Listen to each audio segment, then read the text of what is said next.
30병에 5남매가 상속받은 거, 5남매가. 배우자 1.5, 장남 1.5, 아들 1, 딸 1, 출가 외인이 4분의 1이었어요. 뭘 몰랐어요? 그럼 몇 평 받은 거예요, 이거요? 4분의 1 받은 거예요? 20.25분의 25요. 한 평도 안 되네, 한 평도. 환장하네, 환장해. 저걸 상속을 받은 거예요.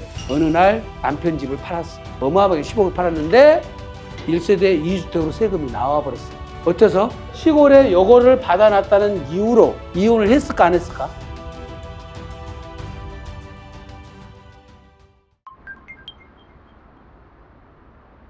여기가 중요해요, 여기가. 비과세 특례 적용 때 이제 처분 시기 따라 유불리예요. 처분을 하려면 관철일 이전에 처분한 것이 유리하고, 공사 기간 중에 처분할 바에는 준공 떨어진 다음에 처분한 것이 유리하죠. 자, 가장 유리한 거는 3번에 처분해야지 가장 유리하죠. 완공 떨어지고 값 받고 장독공 닫아오고. 안 그러면 1번에 처분하거나 2번에 양도하는 것이 최악이다. 왜? 장독공제가 안 돼버리고 거기 승계 취득한 사람은 다시 준공일로부터 기산돼 버리니까. 양도 취득 모두 2번이 가장 최악이에요. 그래서 양도를 하려면 언젠가 관철일 전에 하거나 준공 떨어진 다음에 양도하거나. 내가 늘 얘기했지만 개포 1단지가 3, 4개 사가지고 30m에 팔았을 때 준공 전에 양도한 사람들은 5억, 준공 후 양도한 사람은 1억이라고 그랬잖아. 5배 차이 난다고 그랬잖아. 그게 왜 그래요? 장특공제에서 차이가 나버려요. 그리고 장특공제에서 왜 차이가 나냐면 이런 거예요. 권리가액이, 자, 권리가액 마이너스 당초 부동산 취득가액이 종전 부동산에서 발생한 양도 차익이죠. 근데 권리가액이 어때요? 높아요, 낮아요? 낮아요. 개포 1단지 권리가액이 12억밖에 안 된다니까. 근데 뭐예요? 12억 마이너스 취득가 3억 했더니 여기서 9억이야. 9억이죠? 2단계 양도 차익은 어떻게 돼요? 34억 마이너스 12억 하니까 얼마 되죠? 22억이 돼버리잖아. 요게 장특공제가 안 돼버리잖아요, 지금. 심각하지. 지금 모든 곳에 마찬가지. 한남 3구역도 마찬가지예요. 권리가는 종전 부동산의 평가액에 비례율을 적용했기 때문에 요건 현 시가가 안 돼. 시가가 아니라고요, 그냥. 비교 등급만 만들어내는 것이지. 권리가는 우선 순위를 결정하는 거잖아요. 그렇죠? 그 다음에 조합원 분양가가 일반 분양가하고 똑같습니까? 똑같지 않잖아요. 80%, 70% 수준으로 분양을 하잖아요. 그러니까 현재 내가 낼 돈을 산정해서 조합원 분양가를 결정한 게 아니라고, 이게. 그렇죠? 그렇기 때문에 제일 문제는 뭐냐면 권리가가 시가에 가깝지 않다는 거지. 이 권리가가 차라리 시가에 가까우면 뒤에서 장특공제 못 받아도 괜찮아. 권리가가 한 25억이라고 가정해봐요. 그러면 25억 마이너스 3억이면은 22억이 종전 부동산에서 발생한 양도 차익일 거고, 34억 마이너스 25억 그러면 반대로 9억이 입주권에서 발생한 양도 차익이잖아. 반대로 돌아가 보잖아. 근데 문제는 권리가가 시가보다 훨씬 낮기 때문에 2단계 양도 차익이 줄어버리니까 이런 문제가 발생한다는 거죠. 그래서 처분 시기는 이렇게 판단하면 되는데, 자, 비과세나 주택수 판정 시 주택수는 관리처분 인가 전이든 인가 후든 다 똑같이 들어가요. 양도소득세를 중과세를 적용할 때 주택은 중과세가 되지만 조합원 입주권은 중과세가 안 되죠. 왜? 주택이 아니라서. 중과세 대상 주택수에는 포함되죠. 내 말을 이해하셨어요? 2주택자가 조합원 입주권을 하나 더 갖고 있으면 나는 3주택 중과세를 먹는다고요. 대신 주택을 팔면 3주택 중과세를 먹지만 조합원 입주권을 팔면 일반세율을 적용한다고요. 주택이 아니니까. 다주택자 중과세는 주택에다만 중과세를 한다. 관리처분 인가일 전에 장특공제는 전체 양도 차익이 해주지만 관처가 나와버리면 어떻게 돼요? 관리처분 인가일 이후에 발생한 양도 차익은 장특공제를 안 해준다. 요게 핵심이에요. 요게 핵심. 자, 1세대 주택 비과세를 적용할 때는 1주택자가 1주택을 취득하는 것이 유리하다고 그랬어요? 조합원을 취득하는 것이 유리하다고 그랬어요? 조합원 입주권을 취득하는 것이 유리하다. 유불리는 요걸 가지고 따져보시면 돼요. 1 플러스 1 조합원 입주권 필요금 계산하는 거 이제 보여드리는 거예요. 자, A주택 취득가액은 2억 원이에요, 2억 원. 종전주택짜리 2억 원을 사놨는데, 요게 1 플러스 1이 나와서 B, C가 주택이 주어진 거예요. 주어졌는데, A주택 권리가는 5억 7천이고, 그 다음에 B주택은 분양가가 5억 원이더라, 이 말이에요. 5억 원. 근데 권리가는 5억 7천이고, 이런 경우는 많지는 않아요, 사실은.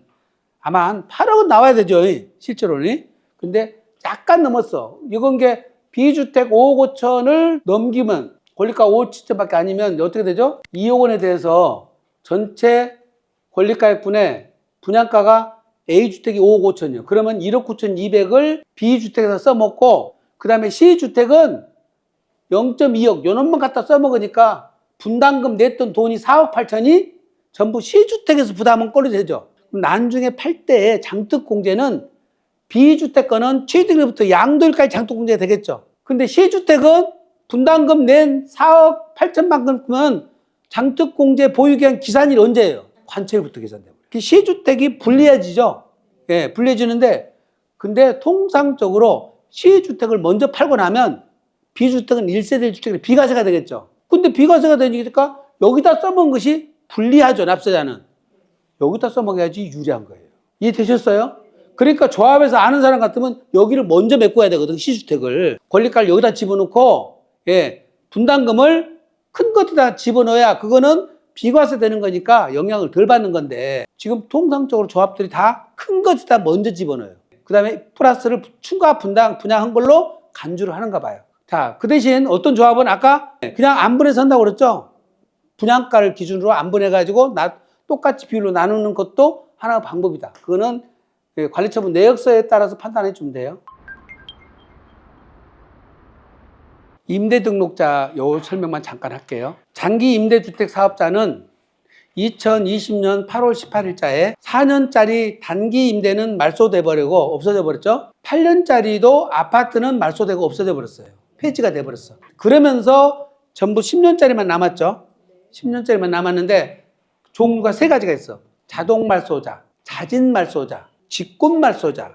이 세 가지가 나왔는데 자동 말소자는 아까 얘기한 대로 단기 4년짜리와 아파트 8년짜리는 4년, 8년이 되면 자동으로 말소가 됩니다. 자동. 자진 말소자는 자동 말소 대상자 중에 2분의 1이 경과돼서 말소되는 경우, 자진 말소.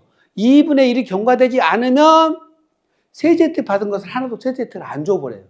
그래서 2분의 1은 무조건 지나야 됩니다. 직권 말소자는 재개발, 재건축이 되면서 이미 임대 건물 자체가 멸실돼서 더 이상은 없어지기 때문에 직권으로 말소를 시키는 거예요.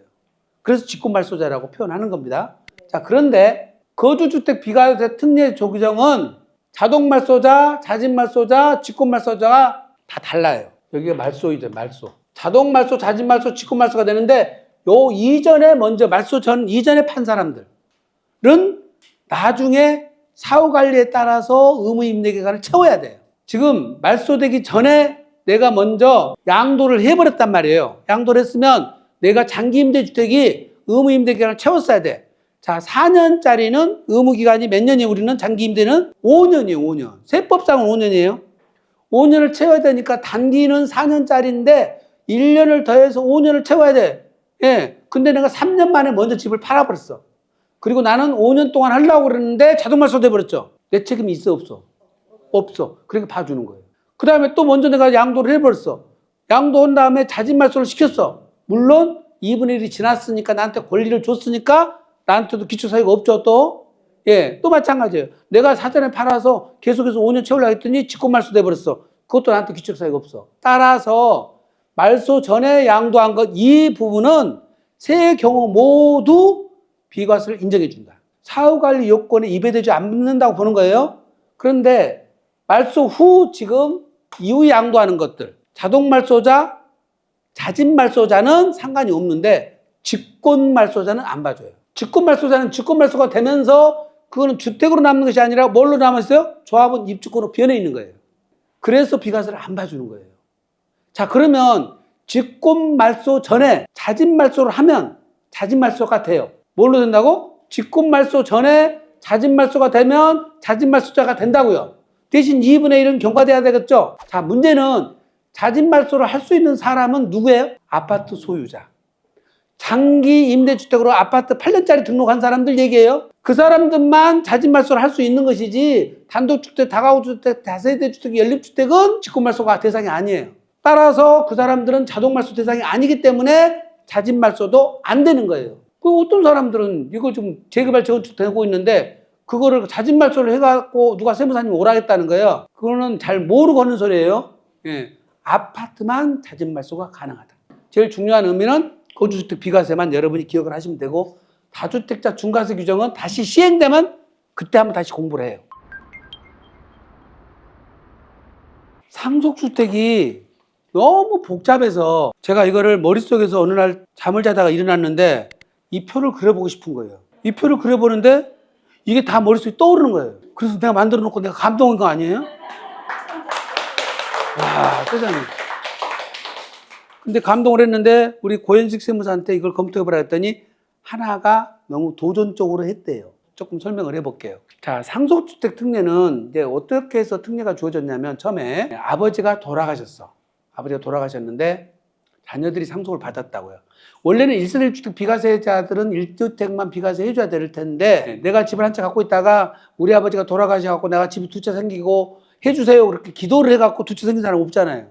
우리 아버지 오래오래 사세요. 그럼에도 불구하고 돌아가셔서 내가 부득이 갖기 싫은데도 어쩔 수 없이 두 채가 된 분들이 있어서 세제 혜택을 주는 거예요. 예. 그렇기 때문에 이 세제 혜택이 만들어진 거거든요. 이 세제 혜택이 만들어졌는데 문제는 아버지가 처음에 한 채만 있다 돌아가셨으면 상관없어. 네 채를 갖고 계신 거예요. 네 채. 근데 배우자와 아들이 딸이 3명 있어. 4명이 한 채씩 다 나눠가 버렸더니 어떤 일이 벌어져? 어미, 네 채가 다 특례가 돼버리네. 우리가 배가 아파요, 안 아파요? 배가 아파. 그게 배 아프니까 야 뭐야 이거. 아버지 잘 만나가지고 4채 5채 갖고 하나씩 다 나눠줘 버리니까 되네. 우리 아버지는 한 채도 없는데. 세상에 불공평에 대한 불만이 있으니까 그때 세법이 이제 정신을 차린 거예요. 아, 그 중에 하나만 해줘야 되겠구나. 특례주택을 그래서 하나만 해주는 거예요. 그 표현을 선순위 상속주택이라고 해요. 선순위 상속주택. 다 안 해준다. 그래서 여러분들은 선순위 상속주택부터 먼저 차단해야 돼. 그래서 선순위 상속주택을 뭘로 해? 가액으로 해줄 거예요? 보유기한 해줄 거예요? 거주기한 해줄 거예요? 뭘로 해줘? 기준이 있어야 될 거 아니야. 그러면 큰 걸로 해주면 제일 좋지. 근데 국가가 우리를 위해서 살고 있지는 않아. 그래서 제일 쉬운 거, 편한 거, 간단한 거, 보유기간 갖고 따지는 거예요. 보유기간이 가장 긴 것. 그래서 여러분들은 누가 돌아가신다고 그러면 집이 몇 채냐고 물어보고 그분이 돌아가시기 전에 특례주택을 만들어줘야 돼. 하나 서울에 있는 집은 30억짜리, 시골에 있는 집은 5천만 원짜리, 시골 집은 40년 갖고 있고 서울 집은 30년 갖고 있었어. 그럼 특례주택이 어떻게 돼버려? 시골집이 돼버리잖아. 그냥 가만 갖고 있으면 시골집이 돼버리는 거예요. 그놈을 바꿔갖고 갖고 와야 되는데 하나를 없애면 되잖아요. 이걸 선순위를 만들려면 어떻게 하면 돼? 시골집 부숴버려? 가격하게 살지 말고 그걸 명의를 넘겨놓으면 되잖아요. 명의를 넘겨놓으면 돼. 그걸 누가 사전증에 받아도 되고, 그렇죠? 선순위 상속주택을 만들어 놔야 된다. 자, 첫째 제일 먼저 나오는 것이 이게 상속주택 비과세 특례예요. 상속주택 비과세 특례인데 이게 소득세법 시행령 155조 2항에 있는 규정입니다. 지금 보신 것처럼 선순위를 적용할 것이냐 말 것이냐는 요 상속주택 비과세에서는 선순위인 경우만 해준다. 자, 두 번째는 그러면 집이 한 채가 남편도 하나 있고 아내도 하나 채가 있어. 그런데 집이 두 채가 있다 보니까 남편이 돌아가셔가지고 원래 두 채 있다 먼저 파는 것은 세금을 냈을 거 아니에요. 근데 한 집에 살면서 남편이 돌아가시니까 상속주택 특혜를 줘버리면 아내 집을 팔아도 비과세. 남편 걸 상속받았으니까 보유 및 거주기간이 통산되죠. 또 비과세. 둘 다 비과세 되잖아요.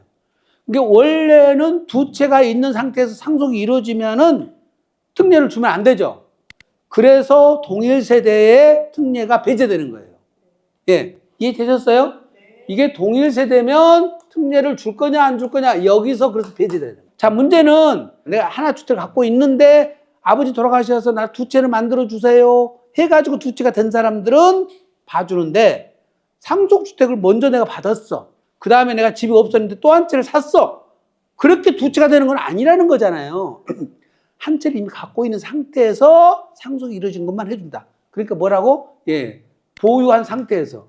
내가 보유한 상태에서 상속을 받았으면 해준다는 겁니다. 그러니까 기존 소유 주택자만 해당이 되고 상속 받고 난 다음에 하는 건 안 해주는데 그 전에는 2013년 2월 15일 이전, 14일 이전에는 어쨌다? 그 구분이 없었어요. 그러니까 어떻게 됐어? 기존에 있던 집을 팔고 상속주택을 갖고 있는 상태에서 팔고 또 사고 팔고 또 사고 계속 한 거죠. 그걸 막으려고 보유한 상태에서 상속이 이루어진 것만 하는 거예요. 자, 이게 기본 틀이에요. 이게 기본 틀. 그 다음에 뭐 양도기한이 있냐 없냐? 상속주택에 대한 보유주택, 즉 보유주택에 대한 양도기한은 여기는 없어요. 양도기한이 적용 대상이 아니다. 양도기한이 없다. 그러니까 상속을 받아서 이 주택이 됐는데 비과세를 받기 위해서 언제까지 양도를 해야 된다? 그 규정은 적용되지 않는다. 이거가 적용 기한입니다. 그때 밑에 있는 가액 제한, 지분율, 기타 요건, 요거는 소수 지분권자들 얘기예요. 소수 지분권자들. 거기에 이제 공동 상속을 받았을 때 비과세 두 번째 거 공동 상속인데. 자, 공동 상속은 무슨 얘기냐면 보세요. 집에 한 채 있는데 어머니가 60% 치고 아들, 딸이 20%씩 둘이 받은 거죠. 이렇게 상속을 공동을 받았다면 이 집은 누구 집으로 볼 거냐? 원래는 각각 한 채씩 봤어. 한 채. 각각 한 채씩 봤는데 옛날에 상속 지분은 이렇게 돼 있던 것 같아요. 어머니 배우자 1.5, 장남 1.5, 아들 1, 딸 1, 출가 외인이 4분의 1이었어요. 뭘 몰랐어요? 지금 굉장히 좋은 시대에 살고 계신 거예요. 근데 옛날에 시골집 크면 얼마나 커요? 30평이면 어마어마하게 큰 거죠. 시골집. 30평에 5남매가 상속받은 거예요. 5남매가. 근데 큰 딸이 시집을 갔어. 5남매가 받았는데 엄마가 1.5. 그쵸? 오빠 1.5. 딸 1.5. 1. 아들 1. 근데 본인은 얼마라고? 4분의 1. 근데 이 집이 몇 평짜리라고? 30평짜리. 그럼 몇 평 받은 거예요, 이거요? 4분의 1 받은 거예요? 계산이 돼요? 여기 0.25잖아요, 0.25. 그럼 4배씩 더하면 4, 6 아니에요? 얼른 계산하면 20.25분의 25요. 한 평도 안 되네, 한 평도. 환장하네요, 환장해. 저걸 상속을 받은 거예요. 상속을 받아서 놓고 있는데, 어느 날 남편 집을 팔았어. 얼마에? 15억에. 그때만 해도 15억 어마어마하죠. 어마어마하게 15억 팔았는데, 1세대 2주택으로 세금이 나와버렸어. 어째서? 시골에 요거를 받아놨다는 이유로 이혼을 했을까 안 했을까? 너그 집구석은 주려면 다 주던지 해야지.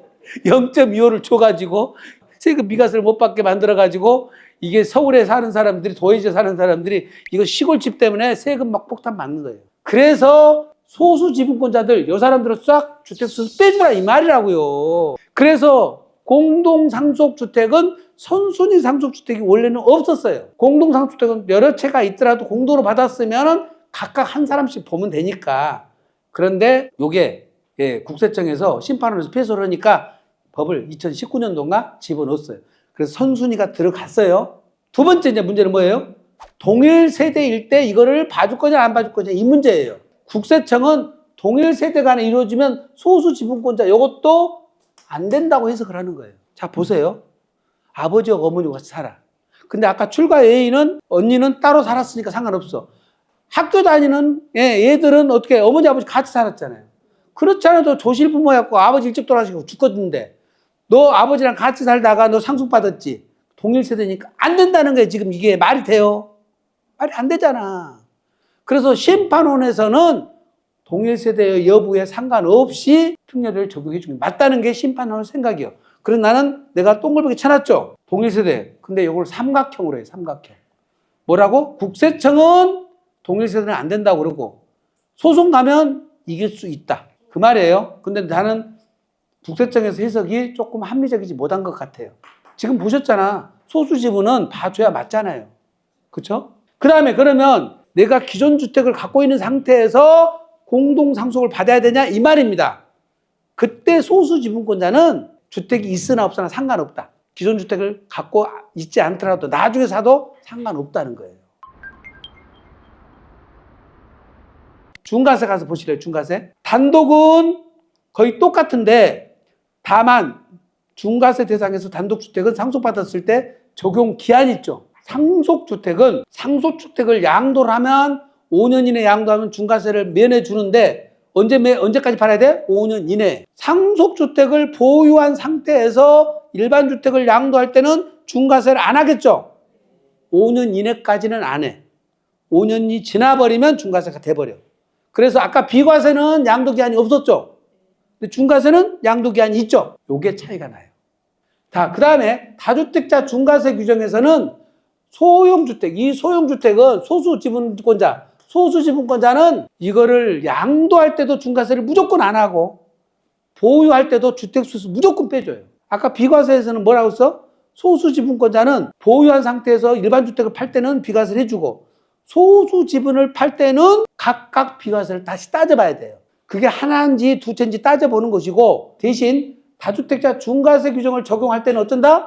이거를 양도할 때도 중과세를 배제해주고 보유한 상태에서도 주택수에서 빼준다. 조금 인심 쓴 거죠. 조금 비과세도 그랬으면 좋겠는데 중과세만 이렇게 인심을 써요. 자, 그 대신 종부세하고 취득세는 풀이에요. 풀이. 선순위 안 따져요. 오로지 상속을 받았으면 선순위거나 말거나 열채든 종부세 다 빼줘. 깔끔해요.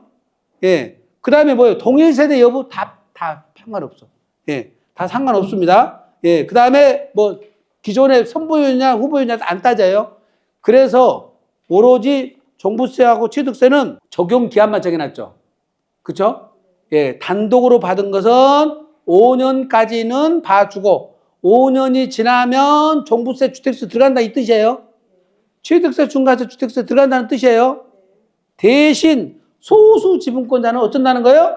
주택수에서 빼준다. 취득세 소수지분권자하고 종부세 소수지분권자하고 중과세, 비과세하고 다릅니다. 근데 종부세만 유일하게 가액기준과 지분율 기준이 있어요. 즉 공동상속을 받아서 그 받은 금액이 공시가격 6억 원 이하이거나 지분율이 40% 이하면 빼주는 거예요. 그래서 공동으로 받을 때 40%를 넘기지 마셔야 돼요. 39%짜리 지분율이 그래서 39%짜리 있어요. 왜 무슨 39% 해놨어? 왜?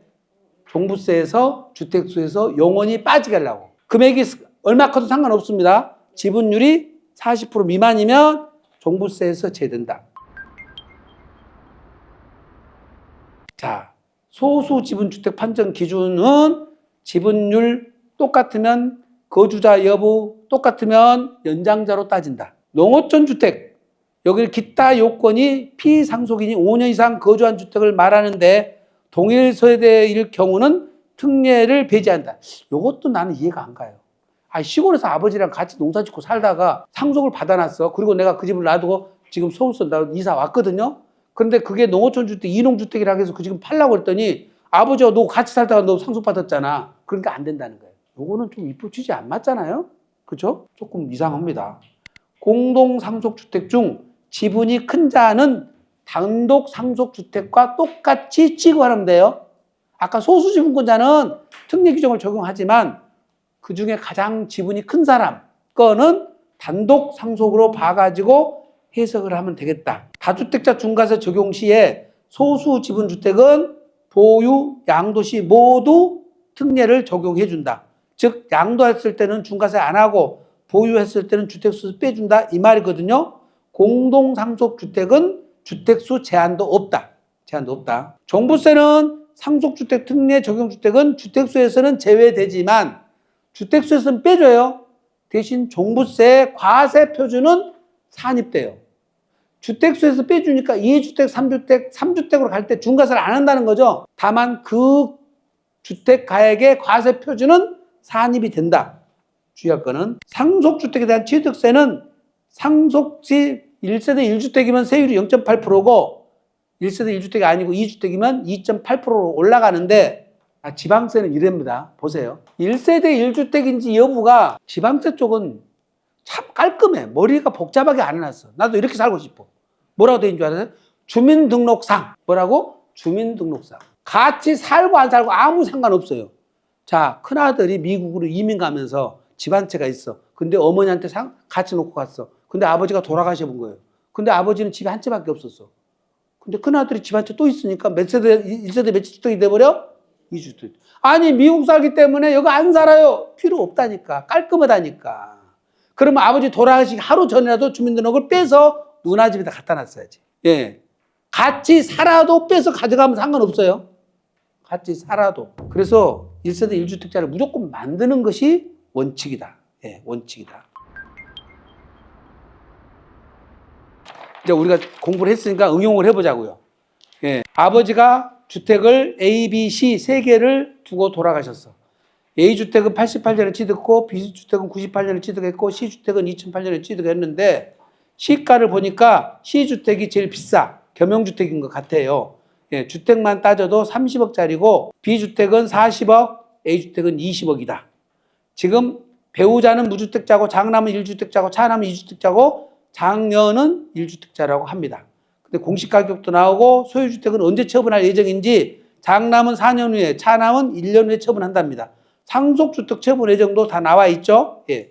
이랬을 때 누가 어떤 주택을 상속받은 것이 유리할 것이냐 이 문제예요. 첫 번째 엄마가 받을 거는 무주택자니까 어떻게 돼? 겸용주택, 양도 차익이 제일 많은 걸 받아가야 돼. 겸용주택을 받아가는 이유가 있어요. 뭐라고? 상속 개시 당시 평가액은 기준시가 15억이죠. 나중에 팔 때 시가는 얼마예요? 30억. 양도 차익이 많이 나니까 요거를 1세대 주택 비과세를 받을 수 있는 어머니가 받아가야 된다는 거지. 근데 문제는 뭐예요? 여기 겸용주택이라고 그랬으니까 1층, 2층, 3층, 4층. 1층, 2층은 근생 3, 4층은 주택이었겠죠? 요거는 주택인데 늘 얘기지만 이런 경우는 어떻게 하라고 그랬어요? 이렇게 상가와 주택을 구분해서 주택은 어머니가 상속을 받고 상가는 자녀들이 공동으로 상속받으면 되겠죠. 그렇죠? 근데 이거를 이렇게 구분등기를 안 하고 이렇게 4명이 받아버리면 안 된다고 그랬죠. 주택이 하나씩 다 들어가 버리니까. 그래서 겸용주택의 경우에는 주택과 상가를 구분등기하라. 그리고 주택은 어머니가 단독 상속받고 상가는 자녀들이 공동으로 상속받아라. 그 다음에 이제 지금 선수인 상속주택이 어떤 거예요? A, B 중에? 선수인 상속주택은 A가 된단 말이에요. 88년도에 취득을 한 A가 되기 때문에 누가 받아가야 돼? 1주택자인 장남이 받아가서 자기 일반 주택을 먼저 양도하고 그 다음에 상속주택을 양도를 하면 둘 다 비과세가 되죠. 예, 그 다음에 B주택은 차남과 장녀가 같이 공동으로 받아야 되는데 문제는 차남이 받으면 39%만 받으면 주택수에 빠지죠. 그래서 지분을 장녀가 지분을 더 많이 갖고 차남은 지분을 더 적게 가지면 나중에 종부세 때 합산이 안 되겠더라 이 말이에요. 그러니까 이거를 지금 말씀대로 나중에 양도했을 때에 비과세가 가장 많이 되는 그거를 고려를 해야 되고, 그죠? 그 다음에 선수인 상속주택을 먼저 받아다가 그 다음에 일반 주택을 팔았을 때 비과세가 되고 상속주택도 비과세가 다 되는 것을 받아가고 다주택자들은 어떻게 돼? 지분을 30, 40% 이하로 받아가지고 종부세 때 중과세가 안 되도록 판을 잘 짜야 돼요. 그거를 알려면 아까 이 표, 첫 번째 표, 상속주택 특례 규정이 머릿속에 다 들어가 있어야 돼요. 여러분은 머릿속에 다 못 집어넣으면 머릿속에 들어가 있는 세무사를 만나면 돼요. 이해하셨어요? 이게 세상 살아가는 비법이에요. 근데 배고파서 더 이상 못하겠어요. 수고하셨습니다. 감사합니다.